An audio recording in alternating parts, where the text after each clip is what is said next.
Am I the a-hole for refusing to pay for my niece's college after she publicly humiliated me? I, 45 female, am child-free by choice, but have always been close to my brother, 47 male, and his daughter, Emily, 18 female. Over the years, I've saved up a decent amount of money, and I offered to help pay for Emily's college when the time came. She's a smart kid, and I wanted to give her opportunities I never had growing up. Everything was fine until last month. I was invited to Emily's high school graduation party, which was a big deal in our family. During the party, Emily gave a speech thanking everyone for their support. She thanked her parents, her grandparents, even her friends. Then she paused, looked at me and said, "And a big thanks to Aunt, me, for not having kids, so she could spoil me like I'm hers. Must be nice having all that extra money and no responsibilities." The entire room laughed, and I froze. I could feel everyone looking at me, and all I could do was smile awkwardly. I've heard jokes about being child-free before, but this felt cruel and unnecessary, especially since I've sacrificed a lot to save for her future. My brother and sister-in-law laughed too, which hurt even more. After the party, I confronted Emily privately. She rolled her eyes and said it was just a joke, and I needed to lighten up. My brother brushed it off, saying, "Teenagers can be dumb. Don't take it personally." I've spent weeks thinking about this, and I've decided to withdraw my offer to pay for her college. I feel like she doesn't respect me or the efforts I've made to support her. When I told my brother, he blew up at me, calling me selfish and accusing me of punishing Emily for one harmless joke. Emily hasn't apologized, and now I'm questioning if I'm being too harsh. Am I the a-hole?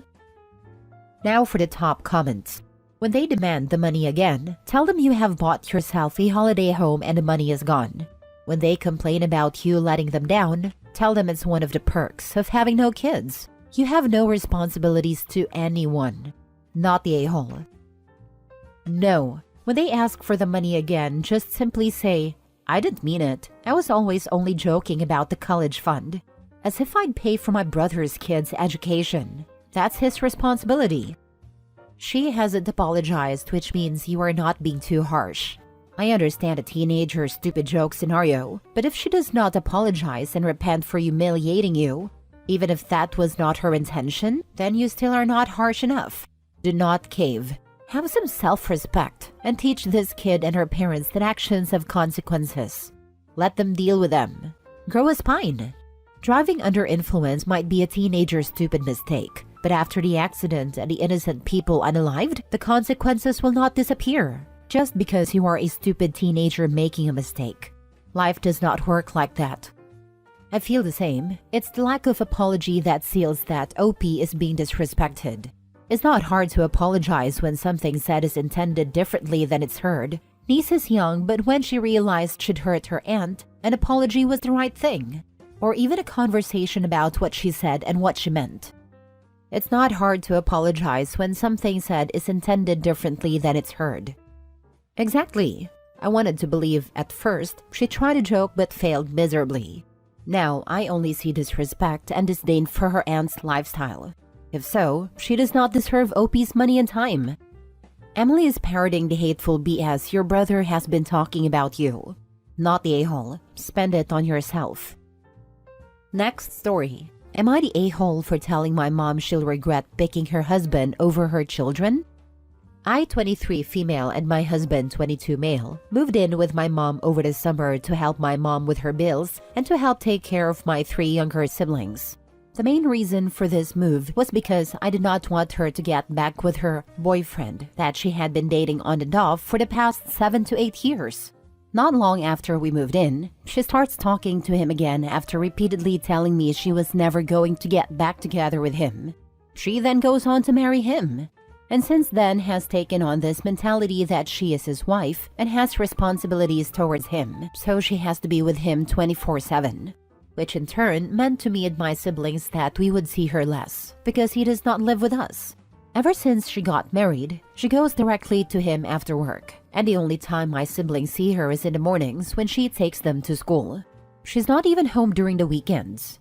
Recently this past weekend, me and her ended up arguing over text because my siblings missed their mom and wanted to see her. She then chooses to, instead of coming to see her kids, to call them and tell them that she is too busy to see them, and that when she was there, that all they did was play video games. But now that she is with her husband, they suddenly miss her and want to spend time with her. This made my sibling sad, which naturally made me step in and tell her off. I told her she can't be serious right now, and that obviously her children are going to miss her. That even though they might have a roof over their heads and food, that doesn't mean they don't still need their mother's presence more than just a few minutes in the morning when they're going to school. I told her she can't seriously be picking a man that has literally shown he does not care about her over her children who do love her. She responded by telling me the same thing she told my siblings, that when she was with us, that my siblings didn't appreciate her and that they just spend their time playing games. I'm like, be so for real. You're resenting them as if they're not literally children. Where's that energy with that man that has literally done nothing good for us? She's like, oh, so I'm a bad mom. Okay, that's fine. You'll regret your words one day. She then hangs up on me and refuses my calls and texts my sister telling her she's not going to talk to me.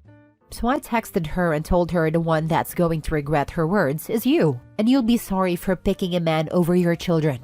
The day you learn to not put a man on a pedestal is the day you'll get your blessings. It's a serious mental problem to be so attached to a man. That I love her, but I know she's not okay by doing what she's doing. She's now no longer talking to me and only contacts my siblings. Am I the a-hole, or was this a reality check my mom needed? Edit: since I didn't include their ages in the original post, my siblings are 10 male, 13 male, and 15 female. In case you're wondering my mom's age, she's 40, and her new husband is about late 50s. I'm not entirely sure his exact age. Their dad is 38. For those wondering where their dad is, he is still in the picture, but he also has a new partner. He comes to visit them once or twice a week sometimes and buys them food and clothes. He is supposed to be giving my mom child support, but he's not always very timely about it. I also want to acknowledge my mom does contribute financially to them still. The only issue is she is not here physically with them as often as she should be. Not the a-hole, and honestly your mom needed to hear that. It sounds like you're stepping up in a situation where your mom is neglecting her responsibilities, and that's not fair to you or your siblings. Her excuse about your siblings not appreciating her because they play video games is honestly ridiculous. Kids play games. That doesn't mean they don't love or miss their mom. They're children, and it's her job as their parent to be present, even if they aren't showering her with gratitude 24/7. It feels like she's using that as an excuse to justify prioritizing her husband over her kids.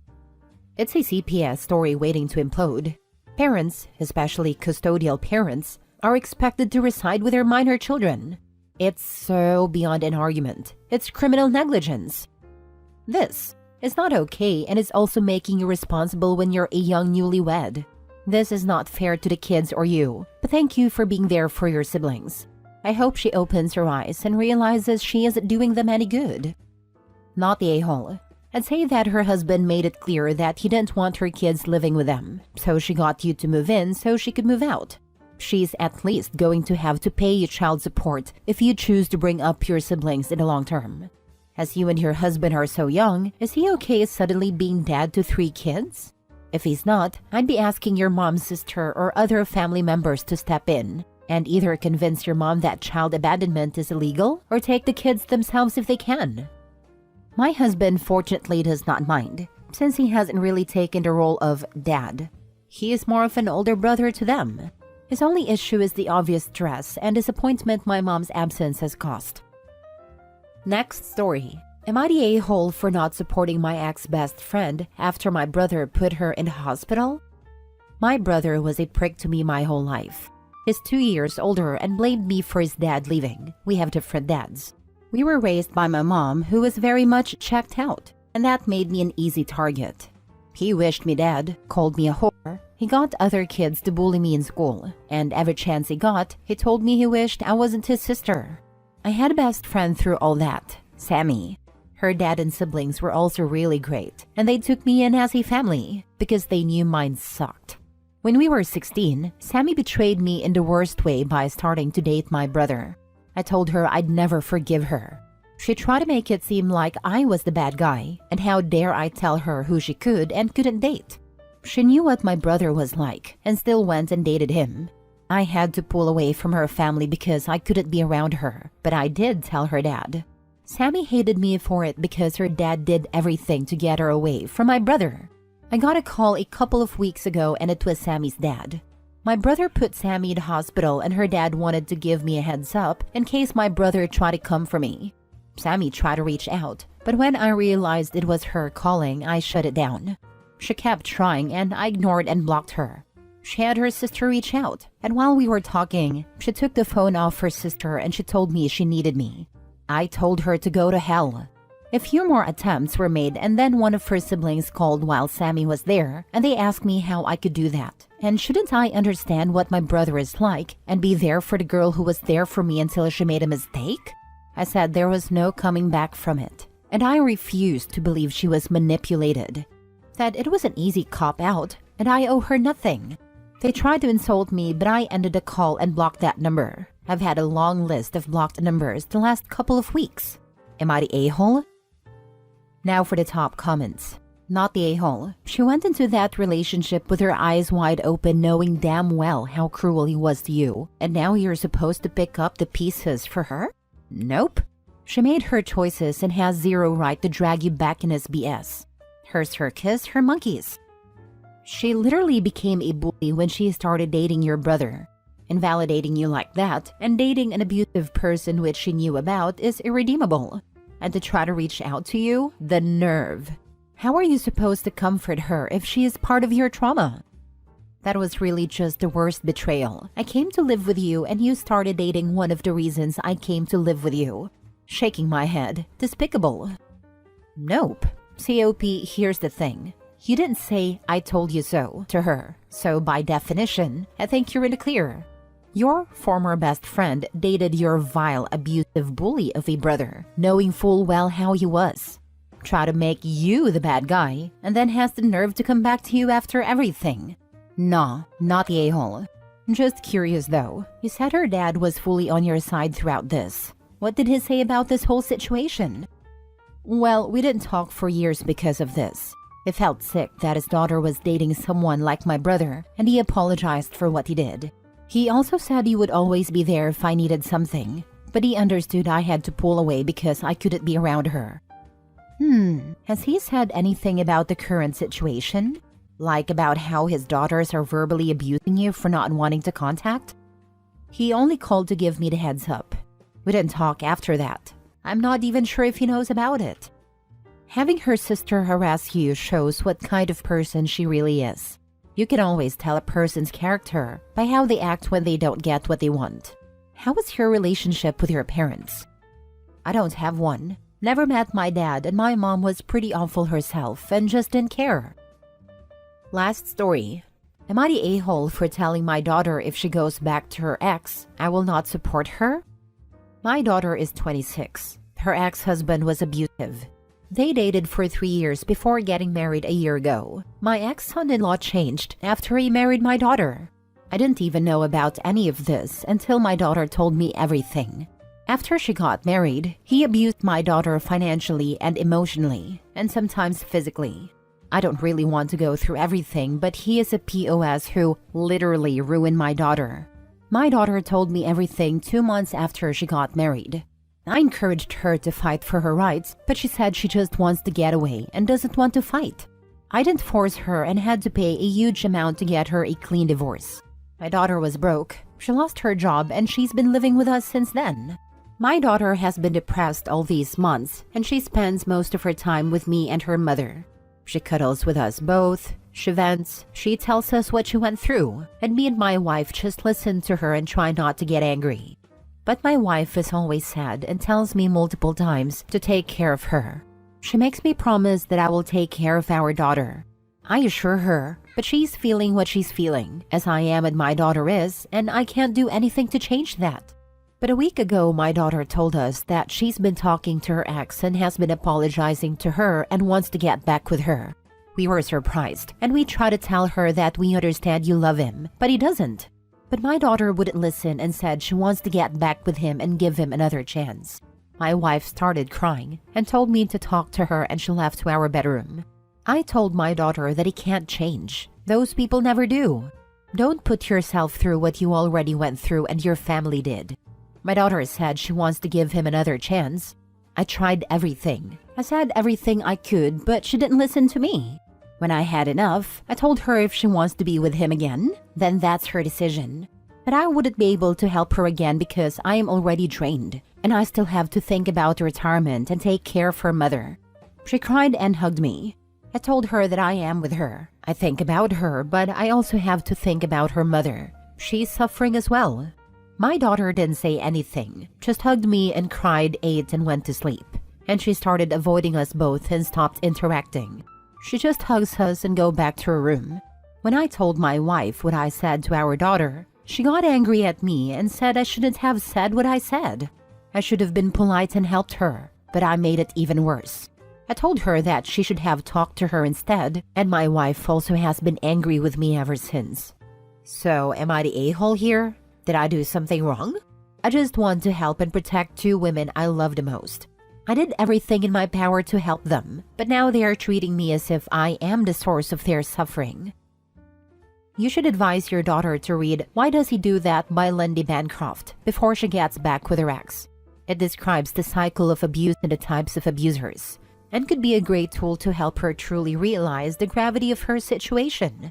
You can find free PDF versions of it online and get her into therapy if it's financially viable. This is a good example of the abuse cycle. It goes like this: tension, incident, reconciliation, and calm.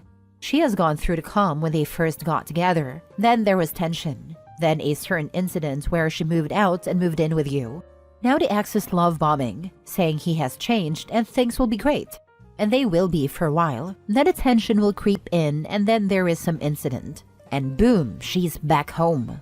She is angry with you because she wants to believe that everything is going to be good, and that this cycle doesn't exist. But you can see the writing on the wall. It will get back to where it was. It is easy to blame other people, not yourself. That is why you pointing out that they are not good for each other brings their wrath to bear. At this point, all you can do is be there to pick up the pieces. One strategy of abusers is to isolate them from source of support, so if they try to leave, they have no place to go. Exactly. You need to be there for the next time because there will be a next time. Maybe suggest that you would be more supportive if they do couples therapy before any major decisions such as moving back in together. In any regards, your daughter needs therapy to get over the abuse and regain a self-worth that has been taken from her. And what is your wife doing other than complaining? The daughter inherited her immature character from her mom for sure. OP sounds like he is babysitting two grown kids.